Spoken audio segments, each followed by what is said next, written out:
Good morning everyone. Welcome to Power Electronics lecture series. Today I will explain single phase full wave control rectifier with resistive load. जैसा कि हमने अभी तक half wave rectifier के बारे में पढ़ रहे थे, लेकिन आज हम लोग single phase full wave rectifier के बारे में स्टडी करने वाले हैं विथ रेसिस्टिव लोड। तो फुल वेव रेक्टिफायर को जनरली दो तरीके से दो टाइप होता है इसका। सबसे पहली टाइप होती है, सबसे फर्स्ट टाइप होता है एक सेंटर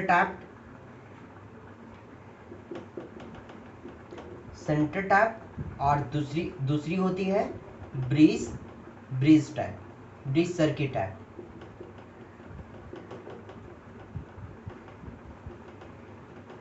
ओके, तो फर्स्ट वन आता है सेंटर टैप्ड, यानी सेंटर टैप्ड होगा, और ये सेकंड वन होगा bridge circuit tap.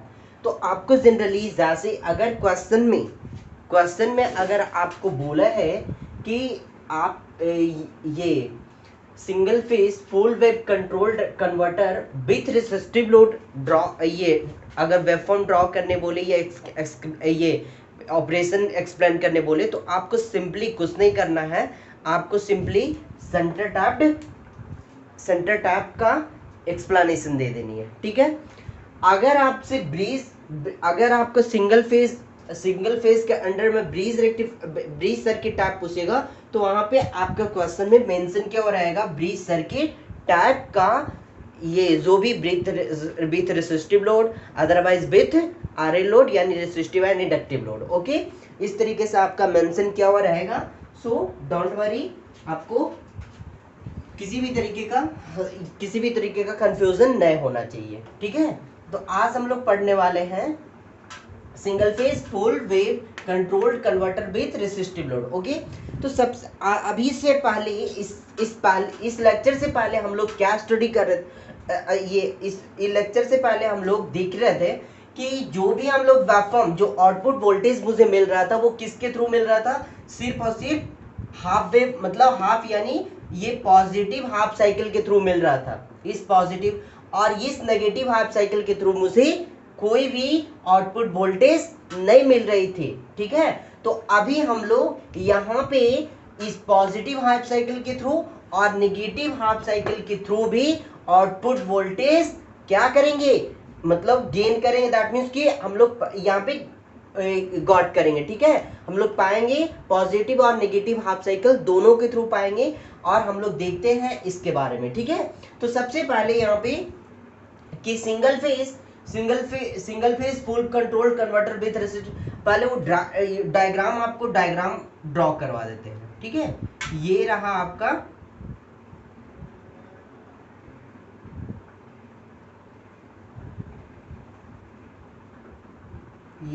Single phase AC supply.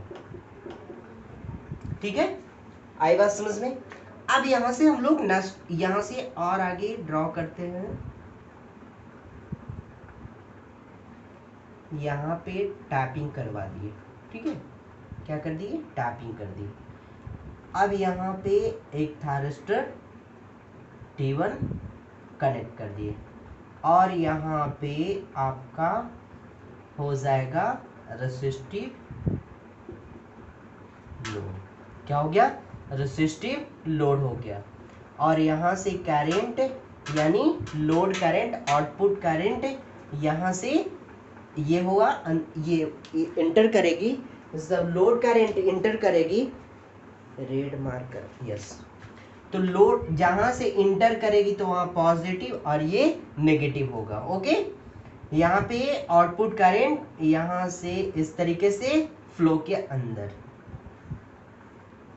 जब ये हुआ, जब यहाँ पे रेसिस्टिव लोड यहाँ लगा हुआ है, तो इसी के अक्रॉस में क्या मिलेगा मुझे, इसी के अक्रॉस में क्या मिलेगा, आउटपुट वोल्टेज मिलेगा। क्या मिलेगा, आउटपुट वोल्टेज मिलेगा। ये हुआ थायरिस्टर T1, ये हुआ थायरिस्टर T1, इसके अक्रॉस में थायरिस्टर T1 के अक्रॉस में हो गया ये थायरिस्टर VT1, ठीक है। अब यहाँ पे एक थारिस्टर कनेक्ट होगा T2, क्या होगा, अभी तक हम लोग हाफ वेव रेक्टिफायर में हम लोग एक ही थारिस्टर का इस्तेमाल कर रहे थे और उसी के थ्रू आउटपुट वोल्टेज गेन कर रहे थे, लेकिन यहाँ पे हम लोग दो थारिस्टर के इस्तेमाल करेंगे, एक थारिस्टर T1 और एक थारिस्टर T2।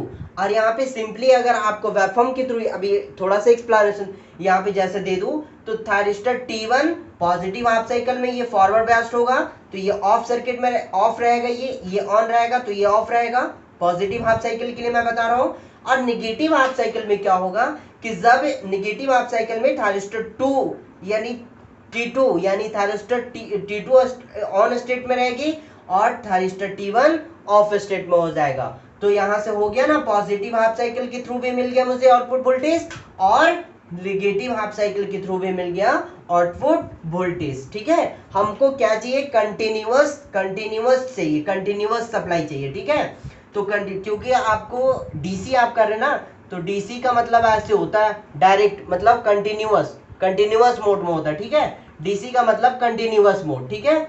तो इसीलिए हम लोग धीरे धीरे हम लोग उससे पायदान पे पहुंचने वाले, जहां से मतलब पूरी तरह से मुझे डीसी क्या मिले, पूरी कंटिन्यूअस मोड में मिले, यानी पूरा कोई भी ब्रेकिंग, जैसे कि ये जैसे यहाँ पे आकर के जीरो नहीं होना चाहिए, ये ऐसे ऐसे मिलता रहे मुझे, ठीक है। तो वहां पे धीरे धीरे हम लोग कोशिश कर रहे हैं पहुंचने का, ठीक है।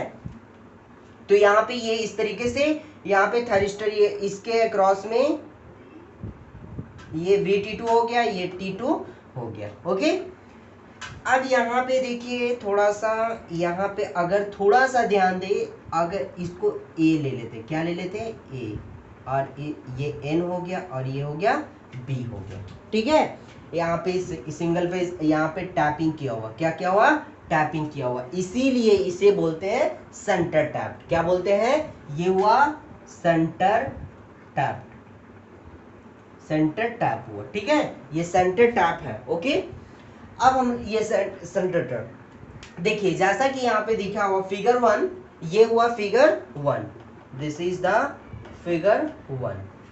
Figure 1 shows the basic arrangement of a single phase center tap controlled rectifier with a resistive load।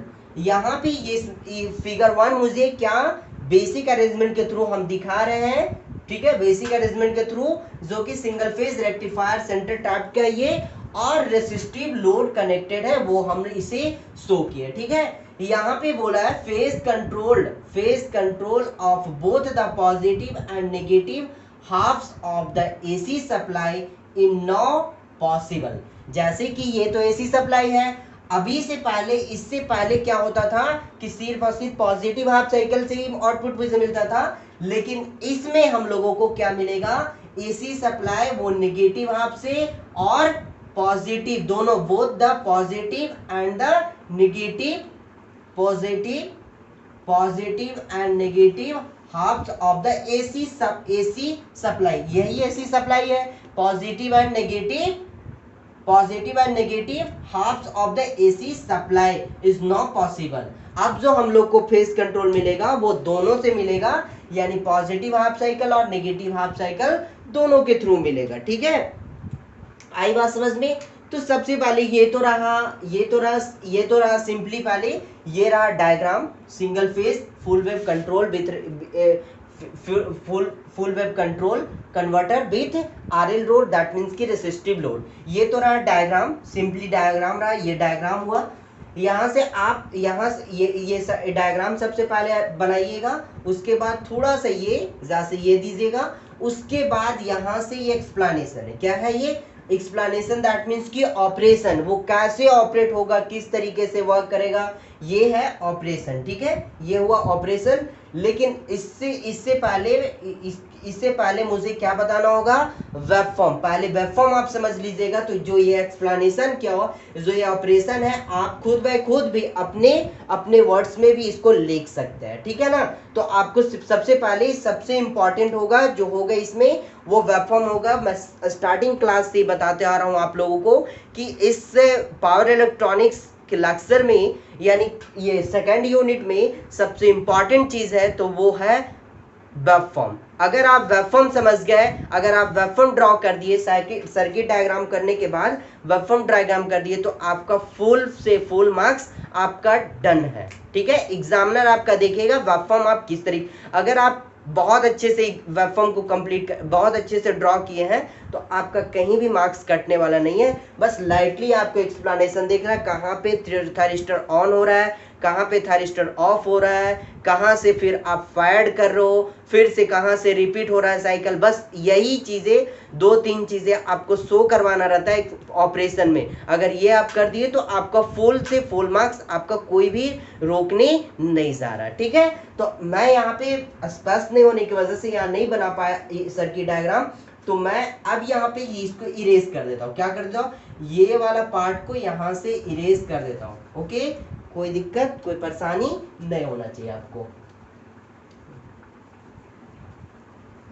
आप वीडियो के थ्रू फिर आप इसे नोट्स में आप इसे लिख लेंगे, ठीक है। तो ये वाला जो डायग्राम है मैं यहाँ पे बता दे रहा हूँ ताकि आपको यहाँ पे समझने में कोई दिक्कत परेशानी ना हो, ठीक है। यहाँ से मैंने सेंटर टैप किया, यहाँ से थायरिस्टर लगाया T1, और यहाँ से आपका ये हो गया रेसिस्टिव लोड। क्या हो गया, ये रेसिस्टिव लोड। ये हुआ थायरिस्टर T2, ये हुआ थायरिस्टर T2। ओके, और यहाँ पे मैंने सेंटर टैप किया, ये रहा single phase AC supply. Okay, तो यहाँ पे थायरिस्टर T1 के अक्रॉस में वोल्टेज हो गया VT1, और थायरिस्टर T2 के अक्रॉस में जो वोल्टेज हुआ वो VT2 हो गया। ओके, तो मैं इसे अब इरेज कर दे रहा हूँ। ओके, तो मैं इसे इरेज कर दिया। अब हम लोग वेब फॉर्म बनाना सीखेंगे, किस तरीके से वेब फॉर्म हम लोग ड्रॉ कर सकते हैं। ओके,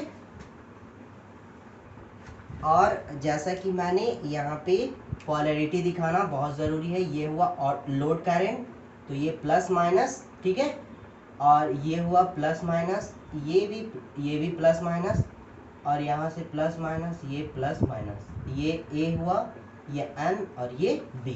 ओके, जैसा कि मैंने वहाँ पे ड्रॉ किया था सेम टू सेम ही यहाँ चीज़ें कर दिया, ठीक है, स्पेस तय होने की वजह से, ठीक है।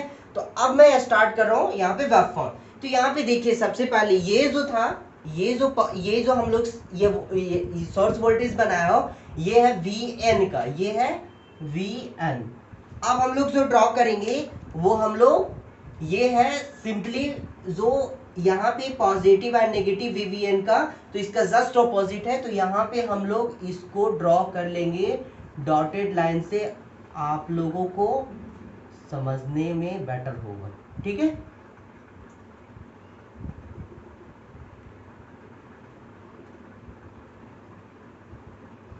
ठीक है, ये हो गया आपका VBN, और इसको बोल सकते हैं माइनस VAN। ओके, ये हो गया आपका VBN, इसको बोल सकते हैं माइनस VN, ठीक है।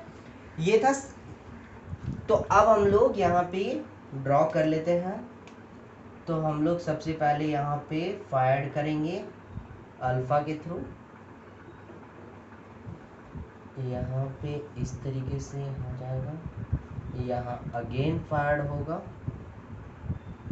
यहाँ पे ऐसे, यहाँ पे फिर फायर्ड होगा। वेब फॉर्म बहुत ज़रूरी है, बहुत इम्पॉर्टेंट है वेब फॉर्म को बनाना और सीखना, ठीक है। तो सबसे पहले हम लोग देखेंगे आउटपुट वोल्टेज का, V0 किसके रेस्पेक्ट में, ओमेगा टी के रेस्पेक्ट में, ठीक है।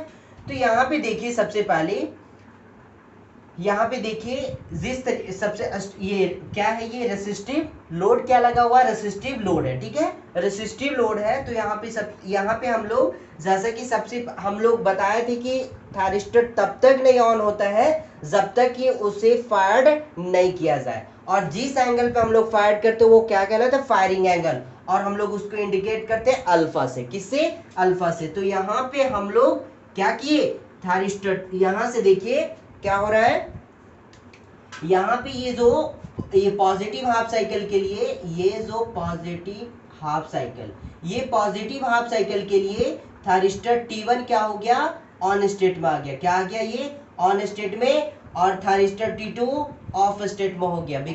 यहाँ पे पॉजिटिव, यहाँ नेगेटिव, इस वजह से ये ऑन स्टेट में, ये ऑफ स्टेट में। तो जब ऑन स्टेट में है तो यहाँ पे अल्फा से जो फायरिंग किए हैं, फायर्ड किए हैं, तो थायरिस्टर T1 जो ऑन स्टेट में आया है, तो यहाँ से करंट फ्लो होना स्टार्ट हो गया, क्या हो गया, करंट फ्लो ऐसे हो गया, ठीक है। अब जब नेगेटिव हाफ साइकिल की बात आएगी, तो नेगेटिव हाफ साइकिल में ये क्या होगा, ये थायरिस्टर T2 ऑन स्टेट में चला जाएगा और ये ऑफ स्टेट में आ जाएगा, थायरिस्टर T1 ऑफ स्टेट में आ जाएगा, और जो करंट का जो डायरेक्शन हो जाएगा इस तरीके से। तो करंट का डायरेक्शन दोनों केस में, फर्स्ट केस में और सेकेंड केस में, दोनों केस में करंट का डायरेक्शन चेंज नहीं हुआ। देखिए जहां से ये आउटपुट वोल्टेज यहाँ से, इससे यहीं से गया, और ये भी गया, तो ये भी इसी तरीके से, यानी करंट का डायरेक्शन दोनों केस में चेंजेस नहीं हुआ, ठीक है। हम लोग थायरिस्टर T1 को फायर कर दिए, कहाँ पे फायर किए, थायरिस्टर T1 को फायर कर दिए आपका फायरिंग एंगल T1 पे, ठीक है। यहाँ पे थायरिस्टर T1 क्या है, ऑफ स्टेट में है, और यहाँ से ऑन स्टेट में हो गया आफ्टर फायर्ड, ठीक है। जब हम लोग फायर किए तो रेसिस्टिव लोड होने की वजह से जब ये पाइप आएगा तो ये खुद से क्या हो जाएगा, ये खुद से क्या होगा, मतलब करंट क्या हो जाएगा, जीरो हो जाएगा, क्या हो जाएगा, पाइप पे ये जीरो हो गया। जब ये करंट पाइप पे जीरो हो गया, यानी आउटपुट वोल्टेज में से यहाँ पे जीरो, यानी करंट जीरो, यानी आउटपुट वोल्टेज यानी लोड वोल्टेज जीरो, ठीक है। तो यहाँ पे देखिए अगेन फायर करेंगे, यहाँ पे नेगेटिव हाफ साइकिल के लिए अब थायरिस्टर 2 को फिर से फायर करेंगे, कहाँ पे ये हो गया, यहाँ से यहाँ पाई, यहाँ से यहाँ पाई हो गया, और ये हो गया अल्फा, तो यानी पाई प्लस अल्फा पे थायरिस्टर T2 क्या होगा, फायर होगा, और इस वक्त तक क्या होगा, ये ऑफ स्टेट में रहेगा, और यहाँ से फिर से ये सोर्स वोल्टेज को फॉलो कर लेगा, ठीक है, सोर्स वोल्टेज को ये फॉलो कर लिया, ठीक है। हम बोले थे कभी भी लोड वोल्टेज नेगेटिव में नहीं होता, हमेशा वो पॉजिटिव, ये यानी नीचे नहीं होगा, हमेशा वो अपवर्ड में ही होगा। हम स्टार्टिंग ये प्रीवियस लेक्चर में भी ये चीजें मैंने आपको बताया था। फिर से यहाँ पे थायरिस्टर, यहाँ पे तो ये T1 हुआ था ऑन स्टेट में, यहाँ पे T2 हुआ, फिर से यहाँ पे थायरिस्टर T1 क्या होगा, ये पॉजिटिव हाफ साइकिल में थायरिस्टर T1 ऑन स्टेट में यहाँ पे फायर किए, यानी यहाँ सपोज कर लिए 2 पाई है, और ये हो गया 2 पाई प्लस अल्फा, तो 2 पाई अल्फा पे फिर से फायर हुआ, और ये ऑन स्टेट में आ गया, और यहाँ पे फिर से ये थायरिस्टर T2 क्या होगा, थायरिस्टर T2 यहाँ पे T1, फिर थायरिस्टर T2 इस तरीके से। यानी यहाँ पे देखिए, तो यहाँ पे रिपीट कब से होने लगा, रिपीट यहाँ पे, यानी अब साइकिल कब बनने लगा, देखिए यहाँ से अल्फा से पाई तक क्या होने लगा, फिर से वो चीजें रिपीट होने लगा सेम टू सेम, ठीक है। तो यहाँ जो टाइम पीरियड 1/2 पाई नहीं होकर के क्या होगा, 1/पाई होगा, क्या होगा, 1/पाई होगा, क्योंकि साइकिल जो बन रहा है, जो रिपीट हो रहा है, वो 1/पाई में ही हो रहा है, ओके, ठीक है। तो अब ये रहा ये आउटपुट वोल्टेज। अब हम लोग ड्रॉ करते किसको, अब हम लोग ड्रॉ कर लेते हैं ओमेगा टी के रेस्पेक्ट में। अब हम लोग ड्रॉ कर लेते हैं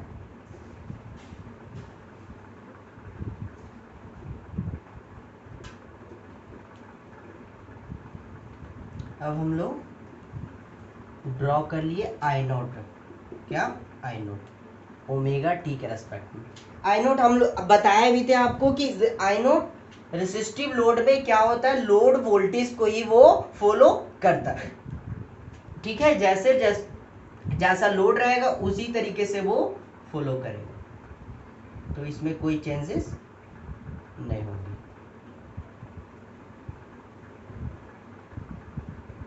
ठीक है, ये होगा आउटपुट ये। अब बात आई किसकी, VT1। VT1 का बात है, किसका, VT1 का। तो VT1 देखिए,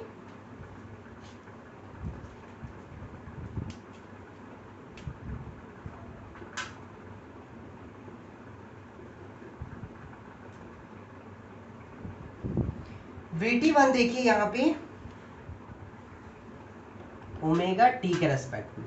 VT1 देखिए, जब T1 ऑन है तो VT1 के अक्रॉस में वोल्टेज 0 मिलेगा। जब T1 ऑफ होगा उस वक्त VT1 के अक्रॉस में वोल्टेज मुझे मिलेगा। ये बातें आप ध्यान से सुन लीजिए, फिर से एक बार मैं बता रहा हूं।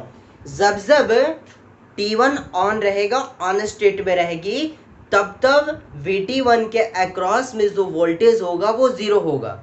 और जब T1 ऑफ स्टेट में रहेगा तब VT1 के अक्रॉस में वो वोल्टेज मिलेगा जो सोर्स वोल्टेज के अकॉर्डिंग। ठीक है, सोर्स वोल्टेज को ही फॉलो वो करेगा। ठीक है, इसी तरीके से सेम टू सेम VT2 में होगा। तो सबसे अब देखिए यहाँ पे क्या था, T1 क्या था, ऑफ स्टेट में, तो यहाँ पे ये मिल गया। क्या था ये, T1 जब ऑफ स्टेट में था तो मिल गया यहाँ पे।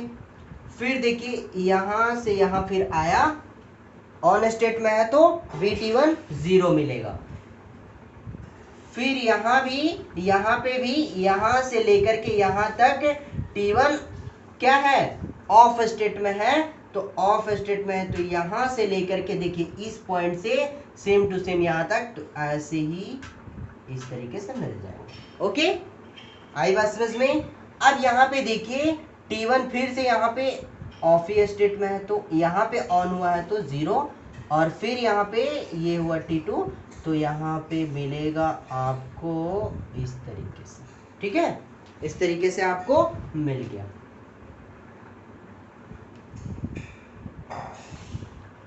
आई बात समझ में। अब हम लोग ड्रॉ करेंगे V2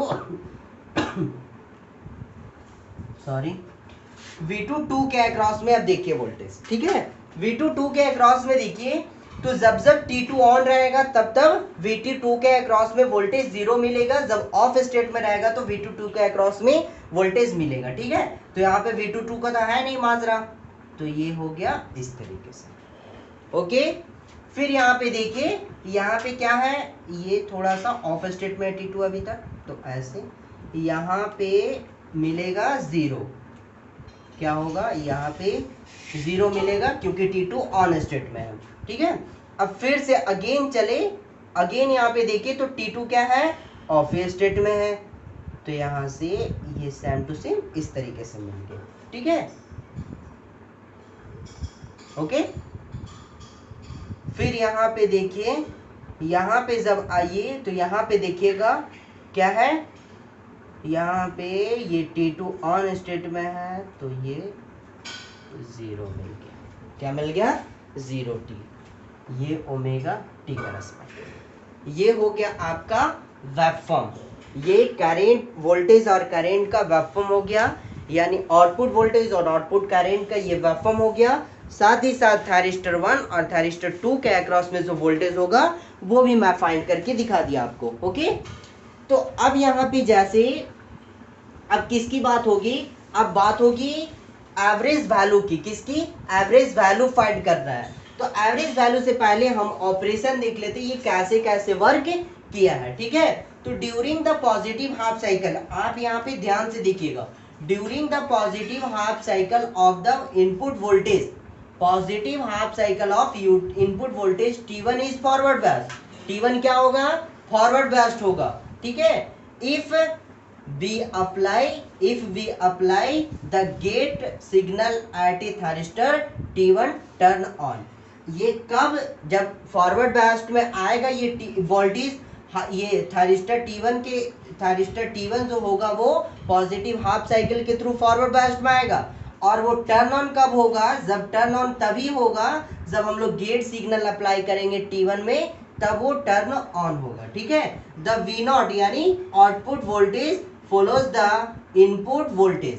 आउटपुट वोल्टेज यानी वी नॉट हमेशा क्या करता है, हमेशा इनपुट वोल्टेज का फॉलो करता है। देखिए आप हम बोले थे आउटपुट वोल्टेज, ये जो आउटपुट वोल्टेज है इनपुट वोल्टेज को फॉलो किया, यहाँ पे फायर किए तो यहाँ से मिला, तो ये यहाँ से ऐसी है ना, तो सेम टू सेम चीजें वहां पे यही वही चीजें लिखा हुआ, ठीक है। The load current the load current the load current has the same waveform as the load voltage. हम बोल रेसिस्टिव लोड में क्या होता है कि जो आप लोड वोल्टेज आप जो मिलता है आपको, वही चीजें same to same load current भी वही चीजें होती है, ठीक है। एट पाई पे आकर के क्या हो रहा है, when the current through T1 becomes 0, मैंने बोला कि यहाँ पे क्या हो रहा है, करंट हो जा रहा है 0, पाई पे आकर के 0 हो रहा है, तो ये क्या हो रहा है, इट टर्न्स ऑफ नेचुरली, यानी यहाँ पे इसे मतलब ऑफ करने के लिए कोई ये मतलब एक्स्ट्रा फोर्स नहीं, कुछ भी एक्स्ट्रा कुछ भी कैरिकुलम नहीं किया जाता, सिंपली ये क्या हो रहा है, नेचुरली ये क्या हो रहा है, ऑफ स्टेट में आ जा रहा है एट पाई पे ये क्या हो जा रहा है, T1 क्या हो जा रहा है, ऑफ स्टेट में। During the negative half cycle T2 is forward bias, ये T2 क्या होगा, नेगेटिव हाफ साइकिल में T2 क्या होगा, फॉरवर्ड बायस होगा, और T2 is fired at pi plus alpha, T2 को फायर्ड किया हो कहाँ पे, पाई प्लस अल्फा पे फायर्ड किए, द वोल्टेज यानी V नॉट यानी output voltage again follows the input voltage, फिर से ये क्या किया, किसको करेगा फॉलो, किसको फॉलो किया और सोर्स वोल्टेज को किया, इनपुट वोल्टेज को किया, ठीक है। The current through T2 becomes 0 at 2 pi, फिर से T2 क्या होगा, करेंट क्या हो जाएगा, T2 2 पाई पे 0 हो जाएगा, ठीक है।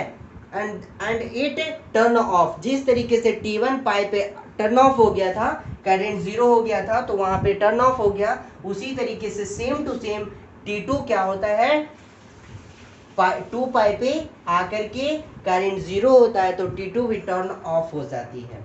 तो T1 is fired again 2 pi plus alpha, T1 को क्या किया है, फिर से 2 पाई प्लस अल्फा पे फायर्ड किए, द साइकिल रिपीट्स, और यही साइकिल क्या होता है, रिपीट्स हो रहा है, ठीक है ओके।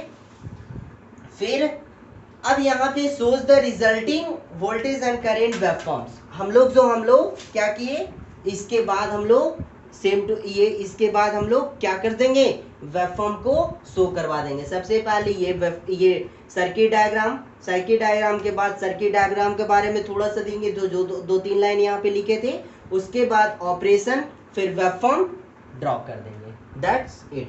फुल मार्क्स आपका कोई भी नहीं रोक रहा है, ठीक है। अब मैं इसको इरेज कर दे रहा हूँ, अगर आप चाहते हैं स्क्रीनशॉट लेना तो ले सकते हैं, ठीक है। अब हम लोग एवरेज वैल्यू के बारे में जानेंगे, क्या एवरेज वैल्यू, किसके बारे में, एवरेज वैल्यू के बारे में जानेंगे। जिस तरीके से same to same half wave rectifier के बारे में एवरेज वैल्यू देखते थे, उसी तरीके से फुल वेव रेक्टिफायर में भी हम लोग वही चीजें देखेंगे, ठीक है। तो सबसे पहले आती है बात किसकी, यहाँ पे V नॉट